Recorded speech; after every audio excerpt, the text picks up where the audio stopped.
Dit programma wordt mede mogelijk gemaakt door Stichting Jambo en Stichting Nelissen Smit-Fonds.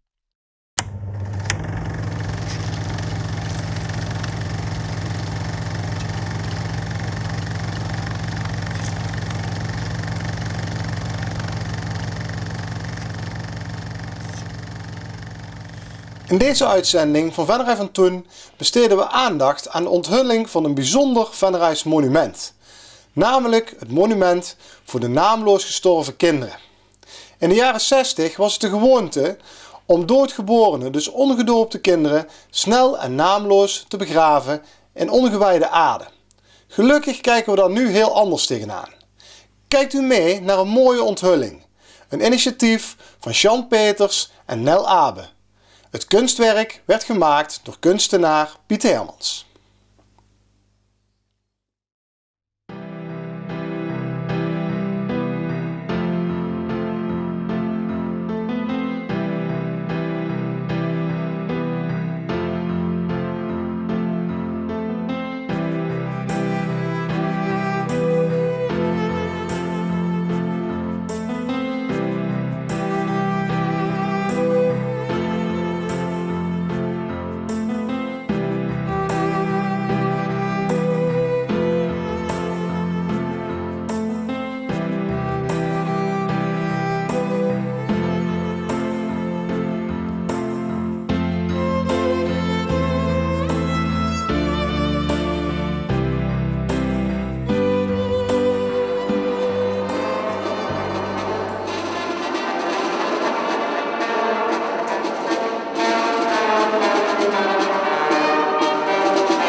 Welkom u allen.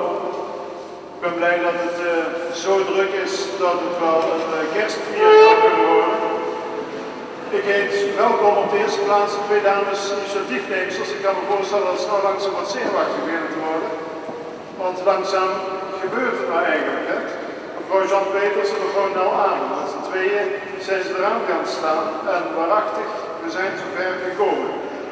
We zijn bij elkaar gekomen heel bewust op het feest van de onschuldige kinderen. Of zoals we vroeger zeiden, het feest van de onnozele kinderen. En waarom zijn we samengekomen? Om een monument te zegenen, te onthullen. Een monument dat de laatste tijd is opgericht. Een plaats eigenlijk om verdriet te verwerken. We hebben stil kunnen staan bij naamloos leed, letterlijk naamloos leed. En we zijn blij dat we met zoveel samen zijn om dit monument te onthullen. Graag wil ik dan ook een van de twee initiatiefnemers, mevrouw Nel Abe, uitnodigen om hier aan de microfoon eens te komen vertellen hoe het zo gekomen is, hoe ze tot dit initiatief gekomen is. Een kind verliezen doet er veel pijn, maar een kind verliezen dat je nooit hebt mogen zien, niet eens weet waar het is gebleven, dat verdriet kun je geen plaats geven. Het blijft je achtervolgen, je leven lang. Gelukkig heb ik daarna nog 3 gezonde zonen gekregen, wat geweldig is.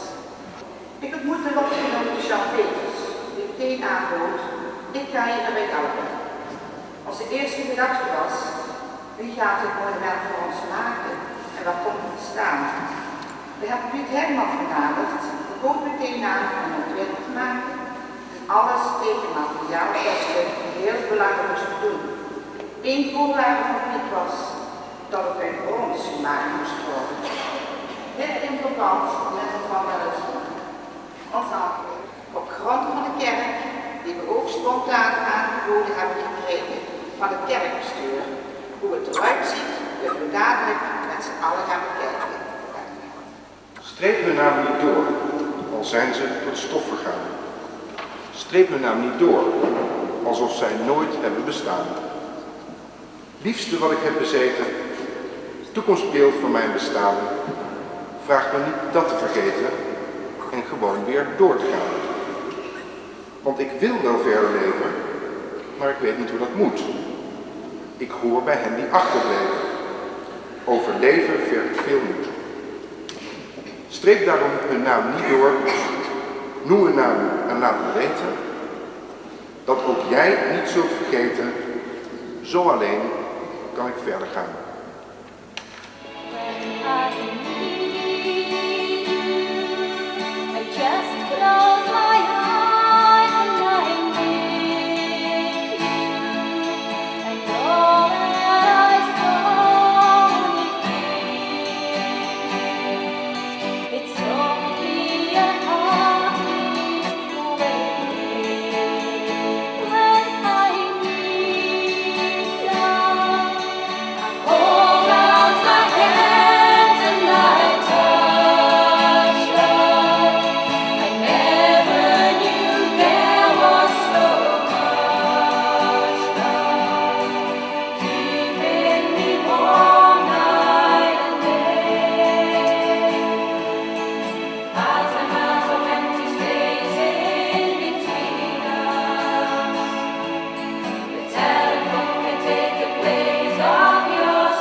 In die tijd brachten de mensen kinderen bij Jezus met de bedoeling dat hij ze zou aanraken. Maar barsch wezen de leerlingen hen af. Toen Jezus dat zag, zei hij verontwaardigd: laat die kinderen toch bij mij komen en houd ze niet tegen. Want aan hen die zijn zoals zij, behoort het koninkrijk van God. Voorwaar ik zeg u, wie het koninkrijk van God niet aanneemt als een kind, zal er zeker niet binnengaan. Daarop omarmde hij hem en zegende hem, terwijl hij hun de handen oplegde. Zo spreekt de Heer. Monumentje. Monumentje voor kinderen, naamloos geboren. Jij was een van hun, zo klein, zo teder. Te klein om te mogen leven, maar te groot om geen verdriet achter te laten. Pijn in een moederhart. Maar nu is er een plekje om te herdenken, een witte roos achter te laten. Voor jou, die ik altijd draag in mijn hart. Een monumentje voor kinderen, naamloos geboren, in stilte weggedragen. Het is een zeer bijzondere gebeurtenis, ook gezien het aantal mensen wat hier nu aanwezig is. Een bijzondere gebeurtenis die ook in het evangelie van zojuist werd beschreven. Hoe is het zo gekomen dat in ieder geval die indruk bestond dat de kerk de kinderen niet wilde accepteren, ze zelfs niet op gewijde grond liet begraven? Natuurlijk kunnen we denken aan de tijd, de tijdsgeest die vroeger überhaupt strenger was. Maar natuurlijk was het ook het geval dat om op gewijde grond begraven te kunnen worden, je gedoopt moest zijn. En een dode kun je nu eenmaal niet dopen, nog enig ander sacrament toedienen. En dus hoort het kind op de ongewijde aarde.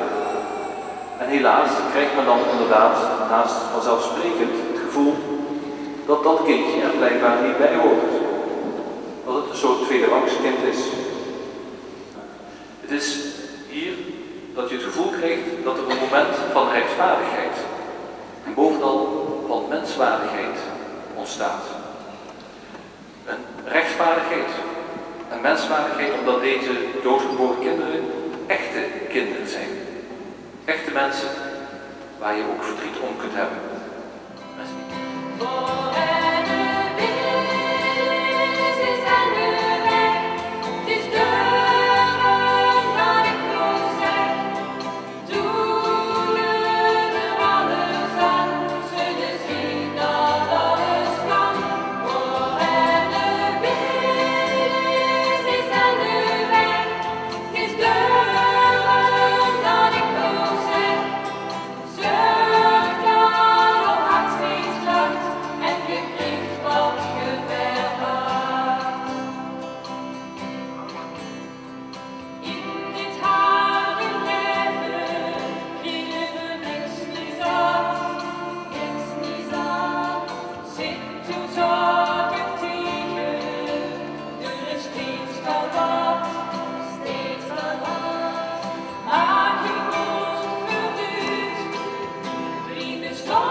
verlangen.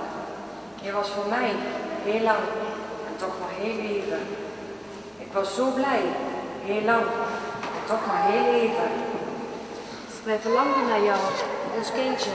Kwam je maar gauw. Maar toen de dag was gekomen waarvan ik al die maanden liep te dromen, werd het een dag van tranen en pijn. Ons kindje, het mocht niet zo zijn. Die dag toen wij je af moesten geven, nog voordat je had mogen leven. Toch ben je bij mij, al doet mijn verlangen mij pijn. Voor altijd zul je in mijn gedachten zijn, mama. Willen we dan vol vertrouwen dat Jezus die naar ons luistert, die onze gebeden doorbrengt naar de Vader. Bidden we voor alle mensen die lijden onder het verlies van een naamloos gestorven kindje. Dat ze door hun geloof in een liefdevolle God, door sympathie en medeleven van zeer velen en wellicht door ons monument hun verdriet een plaats kunnen geven. Heer, onze God, het menselijk lijden kunnen we vaak niet begrijpen. En zeker de zin van de dood van kinderen ontgaat ons helemaal. Toch willen we u danken, want alle leven komt van u. En wat ons ook overkomt, u staat aan onze kant en staat ons bij met uw genade. Uw liefde, uw hulp, kracht en troost. Het is er. En dat is prachtig. En zo moet het zijn. En ik spreek de verwachting uit dat daarmee van een heleboel mensen dat diepe verdriet de plaats mag krijgen die het verdient. Dank u wel.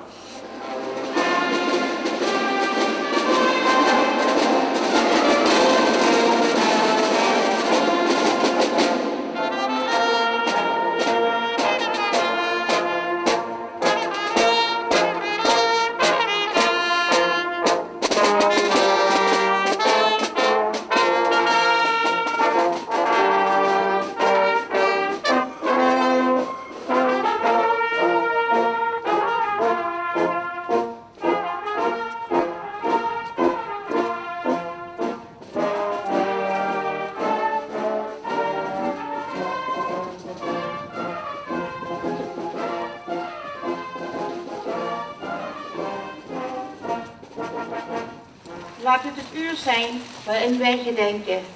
Ooit nieuw leven brak eer het begon. Verwachting van geluk in tranen smoorde, omdat de dood jong leven overwon. Laat dit de dag zijn waarop wonden helen, die geslagen zijn door de onbegrepen pijn. Van moeders die een kind naamloos verloren, maar die het later nooit vergeten zijn. Laat dit de plaats zijn voor herdenken. Vindplaats voor ouders die na zoveel jaar verrusteloos zoeken en herhaalde vragen, slechts troost en sterkte vonden bij elkaar. Laat dit het monument zijn van de beraamde vreugde, omdat gevonden wordt wat zo lang werd gezocht. Gewijde steen waarop het beelden speelt nu, Gods kind dat voor ons oog niet spelen mocht. Deze keer niet alleen als wethouder, maar ook als broer van een naamloos geboren jongetje dat hier door de portier van het ziekenhuis gebracht is. Het was in de 60er jaren dat dit kindje na enige uren geleefd te hebben naar dit kerkhof is gebracht. Waar en hoe hij is begraven hebben wij nooit geweten, zo was dat in die tijd. De gemeente heeft grote waardering voor dit initiatief dat op deze wijze aandacht besteedt aan dit verdriet. Met dit monument is er een plek gekomen voor die ontelbare ouders en familieleden om dit verlies te verwerken, te aanvaarden. En er is ook de troost om aan deze kinderen als engeltjes in de hemel te denken. Hoeveel leed zal hun bespaard zijn gebleven wanneer we de geschiedenis in de wereld nu bekijken. Ook willen wij Piet Hermans bedanken voor zijn belangeloos werken aan dit monument en de velen voor hun financiële ondersteuning hieraan. Mogen dit gedenkteken een steun zijn voor velen in het verdriet om het verlies van hun kindje dat zij nooit hebben zien opgroeien. Streep hun naam niet door, al zijn zij tot stof vergaan. Streep hun naam niet door, alsof ze nooit hebben bestaan.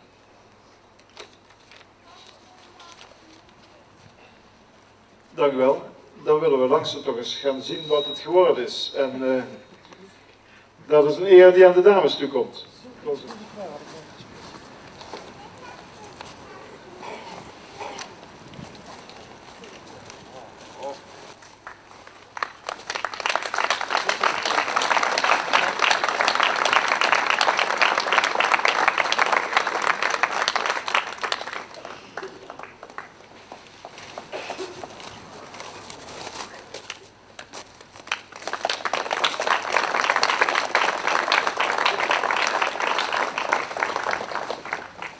Ik heb gekozen voor de vorm van een hardstenen plateau.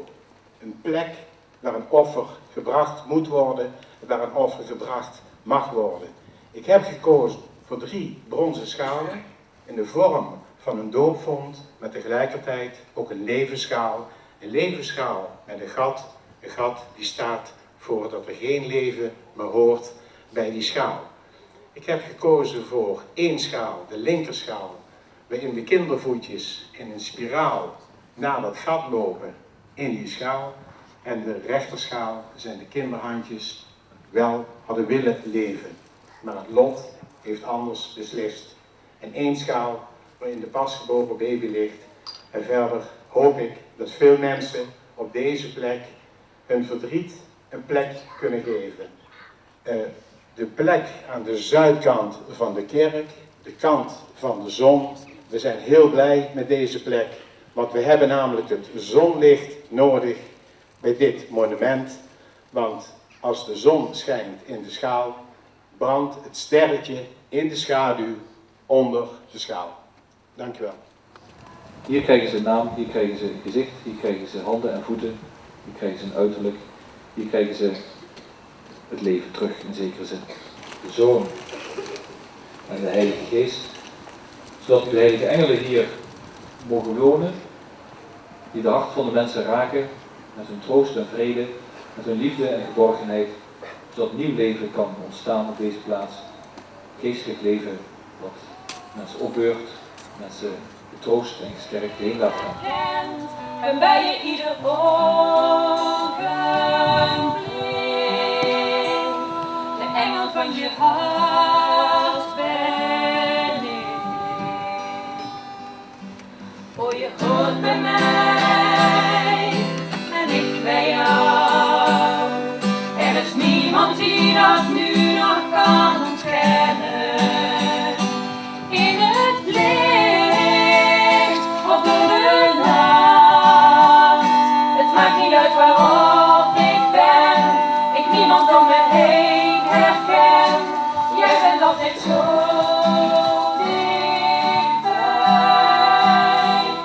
De engel van mijn hart ben jij.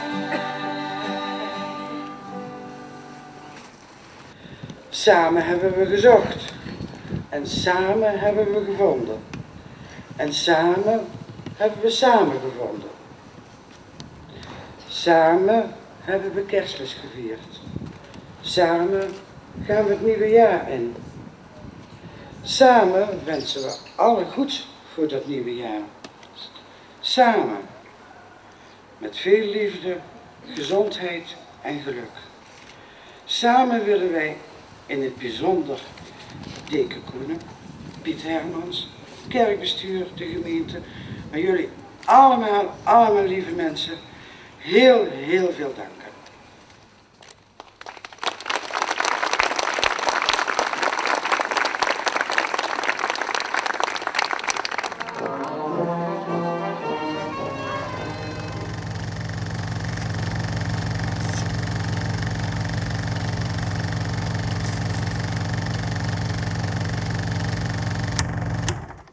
Dit programma wordt mede mogelijk gemaakt door Stichting Jambo en Stichting Nelissen Smit Fonds.